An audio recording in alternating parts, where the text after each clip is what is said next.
ಪ್ರಿಯ ವಿದ್ಯಾರ್ಥಿಗಳಿಗೆ ನಮಸ್ಕಾರ. ಈ ದಿನ 9ನೆಯ ತರಗತಿ ಪ್ರಥಮ ಭಾಷಾ ಕನ್ನಡ ಪಠ್ಯಪುಸ್ತಕ ಸಿರಿಗನ್ನಡ ಅನ್ನುವಂಥದ್ದು ನಿಮ್ಮ ಒಂದು ತರಗತಿಯ ಮೊದಲನೆಯ ಪದ್ಯ ಪಾರಿವಾಳ ಅನ್ನುವಂಥದ್ದು. ರಚನೆ ಸೂರಂ ಎಕ್ಕುಂಡಿ ಅವರದು. ಮೊದಲಿಗೆ ಕವಿಕೃತಿ ಪರಿಚಯವನ್ನು ನೋಡೋಣ. ಸೂರಂ ಎಕ್ಕುಂಡಿ ಇವರ ಪೂರ್ಣ ಹೆಸರು ಸುಬ್ಬಣ್ಣ ರಂಗಣ್ಣ ಎಕ್ಕುಂಡಿ. ಇವರು ಹುಟ್ಟಿದ್ದು 1923ರಂದು ಹಾವೇರಿ ಜಿಲ್ಲೆಯ ರಾಣೆಬೆನ್ನೂರಿನಲ್ಲಿ.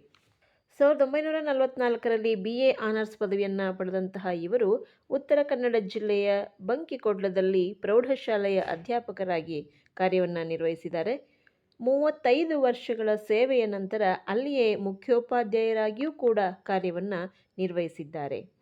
ಇವರ ಪ್ರಮುಖ ಕೃತಿಗಳು ಕವನ ಸಂಕಲನ ಶ್ರೀ ಆನಂದ ತೀರ್ಥರು, ಸಂತಾನ, ಹಾವಾಡಿಗರ ಹುಡುಗ, ಮತ್ಸ್ಯಗಂಧಿ, ಬಕುಳದ ಹೂಗಳು, ಕಥಾ ಸಂಕಲನ ನೆರಳು, ಕಾದಂಬರಿ ಪ್ರತಿಬಿಂಬಗಳು, ಸೋವಿಯತ್ ಲ್ಯಾಂಡ್ನ ನೆಹರು ಪುರಸ್ಕಾರ, ಕನ್ನಡ ಸಾಹಿತ್ಯ ಅಕಾಡೆಮಿ ಬಹುಮಾನ, ಕೇಂದ್ರ ಸಾಹಿತ್ಯ ಅಕಾಡೆಮಿ ಪುರಸ್ಕಾರಗಳು ಇವರಿಗೆ ಸಂದಿರ್ತಕ್ಕಂಥದ್ದು. ಶ್ರೀಯುತರು 1995ರಲ್ಲಿ ದೈವಾಧೀನರಾಗ್ತಾರೆ.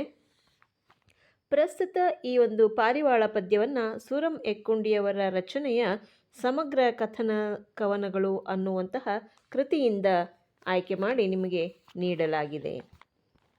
ಕನ್ನಡ ಸಾಹಿತ್ಯ ಪ್ರಕಾರಗಳಲ್ಲಿ ಕವನಗಳು ಸಹೃದಯರನ್ನು ಅಂದರೆ ಓದುಗರನ್ನು ರಂಜಿಸುವಲ್ಲಿ ಪ್ರಮುಖ ಪಾತ್ರವನ್ನು ವಹಿಸಿವೆ. ಅದರಲ್ಲಿ ಕಥನ ಕವನಗಳು ತುಂಬ ಮಹತ್ವದ ಪಾತ್ರವನ್ನು ನಿರ್ವಹಿಸತಕ್ಕಂಥದ್ದು. ಕವನದ ಮುಖಾಂತರವೇ ಒಂದು ಘಟನೆಯನ್ನು ಅಥವಾ ಒಂದು ಕಥೆಯನ್ನು ಓದುಗರಿಗೆ ಕುತೂಹಲ ಮೂಡಿಸುವ ರೀತಿಯಲ್ಲಿ ಬೆಳೆಸುತ್ತಾ ಹೋಗಿ ಒಂದು ಉತ್ತಮ ಅಂತ್ಯವನ್ನು ಅಥವಾ ದುರಂತವನ್ನು ಅಥವಾ ಒಂದು ಸಂದೇಶವನ್ನು ಕೊನೆಯಲ್ಲಿ ನೀಡುವಂಥದ್ದು. ಜೊತೆಗೆ ನುಡಿಮುತ್ತನ್ನು ಅಥವಾ ನೀತಿ ಪಾಠಗಳನ್ನು ನಮಗೆ ತಿಳಿಸುವ ಪ್ರಯತ್ನವನ್ನು ಮಾಡುವಂಥದ್ದನ್ನು ಈ ಕವನಗಳ ಲಕ್ಷಣಗಳಲ್ಲಿ ನಾವು ಕಾಣಬಹುದು. ಸೂರಂ ಎಕ್ಕುಂಡಿ ಅವರ ಕಥನ ಕವನಗಳನ್ನು ರಚಿಸುವಲ್ಲಿ ಯಶಸ್ವಿಯಾದ ಕವಿಗಳಲ್ಲಿ ಪ್ರಸಿದ್ಧರಾಗಿರ್ತಕ್ಕಂಥವರು ಅಂತ ಹೇಳಿದ್ರೆ ತಪ್ಪಾಗಲಾರದು. ಮೊದಲಿಗೆ ಪದ್ಯವನ್ನು ಓದ್ತೀನಿ, ಅದರ ನಂತರ ಅದರ ಒಟ್ಟು ಭಾವಾರ್ಥವನ್ನು ಹೇಳುವ ಪ್ರಯತ್ನವನ್ನು ಮಾಡೋಣ. ದಟ್ಟ ಕಾಡಿನಲ್ಲೊಂದು ಹೆಮ್ಮರದ ಹೊದರಿನಲ್ಲಿ ಇರುತ್ತಿತ್ತು ಪುಟ್ಟ ಸಂಸಾರ ಹೂಡಿ, ಮುದ್ದು ಬಿಳಿ ಪಾರಿವಾಳಗಳ ಜೋಡಿ. ಹಗಲಿರುಳು ಜೊತೆಗೂಡಿ ಬಾಳಿದವು ಈ ಜೋಡಿ, ಎಂದಿಗೂ ಅಗಲಿರವು ಒಂದನೊಂದು, ಹಿಗ್ಗು ತುಂಬಿತು ಹೊದರಿನಲ್ಲಿ ಬಂದು. ಇಟ್ಟ ಮೊಟ್ಟೆಯ ನೊಡೆದು ಹಿಗ್ಗಿತ್ಯುಗಳ ಪ್ರೀತಿ, ಮುದ್ದು ಮರಿಗಳ ಮಧುರ ಸದ್ದು ಕೇಳಿ, ದಿನಗಳೆದವಾನಂದದಿಂದ ಬಾಳಿ. ಬೇಡನೊಬ್ಬನು ಬಂದು ಬಲೆಯ ಹರಡಿದನೊಮ್ಮೆ, ಪುಟ್ಟ ಮರಿಗಳು ಹಾರಿ ಸಿಲುಕಿ ಸೆರೆಗೆ, ಚೀತ್ಕರಿಸತೊಡಗಿದವು ಬರಲು ಹೊರಗೆ. ಕಂಡು ಪಾರಿವಾಳಗಳ ಪಾಡು ತಾಯಿ ಧುಮುಕಿತು ಬಲೆಗೆ, ಹೆಂಡತಿಯ ನಗಲಿರದ ಗಂಡು ಹಕ್ಕಿ ಒಳಗೆ ಬಂದಿತು ಬಳಿಗೆ ಬಿಕ್ಕಿ ಬಿಕ್ಕಿ. ಕುರುಡು ವಾತ್ಸಲ್ಯದಲ್ಲಿ ಕಳೆದುಕೊಂಡು ವಿವೇಕ, ಬಲೆಗೆ ನುಗ್ಗಿದ ಪಾರಿವಾಳ ಹಿಂಡು, ಹಸಿದ ಬೇಡನು ನಡೆದ ಹೊತ್ತುಕೊಂಡು. ಮೋಹ ಮುಸುಕಿದ ಬುದ್ಧಿ ಸರ್ವನಾಶದ ಸಿದ್ಧಿ, ವ್ಯಾಮೋಹವನ್ನು ತೊರೆದು ಬಾಳಬೇಕು, ಏನು ಬಂದರೂ ಕೂಡ ತಾಳಬೇಕು. ನೋಡಿ, ಈ ಒಂದು ಪದ್ಯದ ಪ್ರತಿಯೊಂದು ಸಾಲಿನಲ್ಲಿಯೂ ಕೂಡ ಪ್ರೀತಿ ಅನ್ನುವಂಥದ್ದು ವ್ಯಾಮೋಹವಾಗಬಾರ್ದು, ಅದು ತಾಳ್ಮೆಯಿಂದ ಸಮಸ್ಯೆಗಳನ್ನು ಬಗೆಹರಿಸುವಲ್ಲಿ ಆ ಒಂದು ಪ್ರೀತಿಯನ್ನು ನಾವು ಉಳಿಸ್ಕೊಂಡು ಬೆಳೆಸ್ಕೊಂಡು ಹೋಗೋ ಪ್ರಯತ್ನವನ್ನು ಮಾಡಿದ್ರೆ ಎಲ್ಲರೂ ಕೂಡ ಬದುಕಬಹುದು. ಇಲ್ಲದೆ ಹೋದರೆ ಆ ಒಂದು ಮೋಹ ಆವರಿಸ್ಕೊಂಡಾಗ ಏನಾಗುತ್ತೆ, ಆ ಒಂದು ಪ್ರೀತಿ ದುರಂತದೆಡೆಗೆ ನಮ್ಮನ್ನು ಕರೆದುಕೊಂಡು ಹೋಗುತ್ತೆ ಅಂತಕ್ಕಂಥದ್ದನ್ನು ಈ ಒಂದು ಪದ್ಯ ಹೇಳುವ ಪ್ರಯತ್ನವನ್ನು ಮಾಡುತ್ತೆ. ಈ ಒಂದು ಪದ್ಯದ ಆಶಯವನ್ನು ನೋಡುವುದಾದರೆ, ಈ ಒಂದು ಪದ್ಯ ಒಂದು ಕಥೆಯನ್ನು ಹೇಳುವಂತಹ ಕಥನ ಕವನ ಅಂಥೇಳಿ ನಾವು ಕರಿಬಹುದು.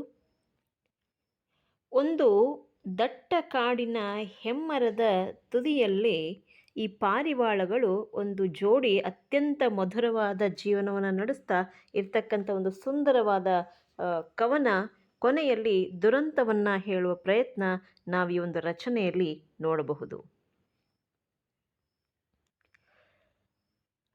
ಈ ಪಾರಿವಾಳಗಳ ಜೋಡಿ ಪರಸ್ಪರ ಅಗಲಿ ಇರೋದಕ್ಕೆ ಸಾಧ್ಯನೇ ಇಲ್ಲ ಅನ್ನೋಷ್ಟರ ಮಟ್ಟಕ್ಕೆ ಪ್ರೀತಿಯಿಂದ ಬಾಳ್ತಾ ಇರ್ತಕ್ಕಂಥದ್ದು. ಜೊತೆಗೆ ಆ ಪ್ರೀತಿ ಹೇಗಿತ್ತು ಅಂತ ಹೇಳಿದ್ರೆ, ಅತ್ಯಂತ ಪ್ರೀತಿಯಿಂದ ಒಂದು ಗಂಡು ಪಾರಿವಾಳ ಗೂಡನ್ನು ಕಟ್ಟುತ್ತೆ. ಅದರ ಹೆಂಡತಿಯಾಗಿರ್ತಕ್ಕಂಥ ಇನ್ನೊಂದು ಬಿಳಿ ಪಾರಿವಾಳ ಮೊಟ್ಟೆ ಇಟ್ಟು ಮರಿಗಳೊಡನೆ ಅವು ಸ್ವಚ್ಛಂದವಾದ ಬದುಕನ್ನು ಬದುಕೋದಕ್ಕೆ ಆರಂಭಿಸ್ತಾ ಇರ್ತವೆ. ಹೀಗೆ ಒಂದು ದಿನ ಅವು ತುಂಬ ಸಂತೋಷದಿಂದ ನಲಿತಾ ಇದ್ದಂತಹ ಸಂದರ್ಭದಲ್ಲಿ ಬೇಡ ತನ್ನ ಬಲೆಯನ್ನು ಆ ಪುಟ್ಟ ಮರಿಗಳ ಮೇಲೆ ಎಸೆದು ಬಿಡ್ತಾನೆ. ಅಂದರೆ ಬಲೆಯನ್ನು ಹಾಕ್ತಾನೆ. ತಂದೆ ತಾಯಿ ಪಾರಿವಾಳಗಳು ಅವುಗಳನ್ನು ಎಷ್ಟರ ಮಟ್ಟಕ್ಕೆ ಪ್ರೀತಿಸ್ತಾ ಇದ್ವು ಅಂತ ಹೇಳಿದ್ರೆ, ಅವುಗಳನ್ನು ಬಿಟ್ಟು ಬದುಕೋದಕ್ಕೆ ಸಾಧ್ಯ ಇಲ್ಲ ಅನ್ನುವ ಮಟ್ಟಕ್ಕೆ ಪ್ರೀತಿಸ್ತಾ ಇದ್ವು. ಅದು ಆ ಪ್ರೀತಿ ಕುರುಡು ವಾತ್ಸಲ್ಯದ ರೂಪವನ್ನು ಪಡ್ಕೊಂಡಿರ್ತಕ್ಕಂಥದ್ದು ಅವಕ್ಕೆ ಅರ್ಥವೇ ಆಗೋದಿಲ್ಲ. ಆ ತಂದೆ ತಾಯಿ ಪಾರಿವಾಳಗಳು ತಮ್ಮ ಕುರುಡು ವಾತ್ಸಲ್ಯದ ಅವಿವೇಕದಿಂದ ತಾವೂ ಕೂಡ ಹೋಗಿ ಆ ಬಲೆಯಲ್ಲಿ ಸಿಲುಕಿ ಬೇಡನ ಪಾಲಾಗ್ತವೆ ಅಂತಕ್ಕಂಥದ್ದು. ಮೋಹ ಅನ್ನುವಂಥದ್ದು ಸರ್ವನಾಶಕ್ಕೆ ಕಾರಣ ಆಗುತ್ತೆ.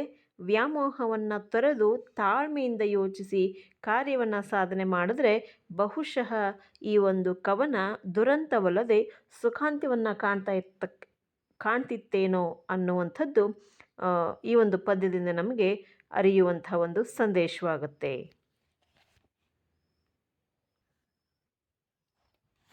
ನೋಡಿ, ಪದ್ಯದ ಸಾಲುಗಳು ಹೀಗಿದೆ.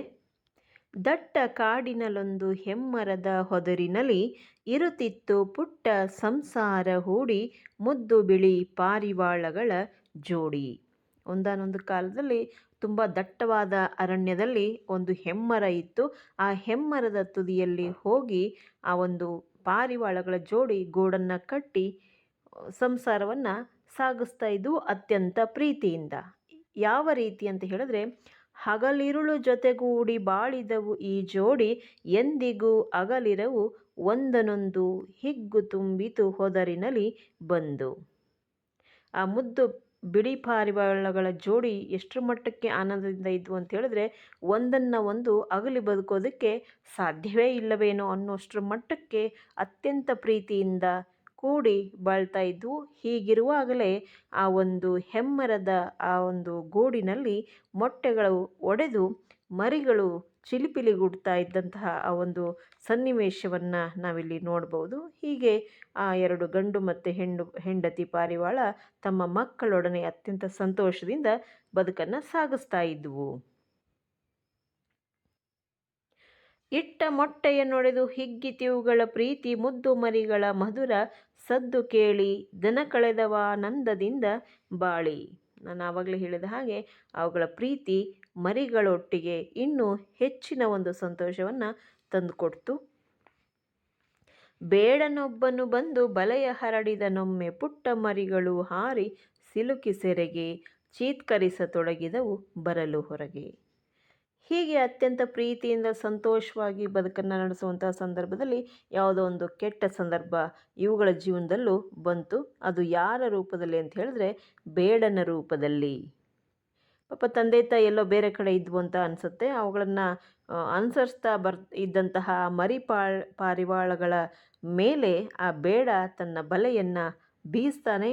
ಆ ಒಂದು ಬಲೆಯಿಂದ ಹೊರಗಡೆ ಬರೋದಕ್ಕೆ ಸಾಧ್ಯವಾಗದೇ ಇರತಕ್ಕಂಥ ಸಂದರ್ಭದಲ್ಲಿ ಪಾಪ ಪುಟ್ಟ ಮರಿಗಳು ಚೀತ್ಕರಿಸೋದಕ್ಕೆ ಶುರು ಮಾಡೋದು, ಕಿರ್ಚಾಡ್ತಾ ಇದ್ದಾವೆ, ಕಾಪಾಡಿ ನನ್ನನ್ನು ಯಾರಾದರೂ ಅನ್ನುವ ರೀತಿಯಲ್ಲಿ.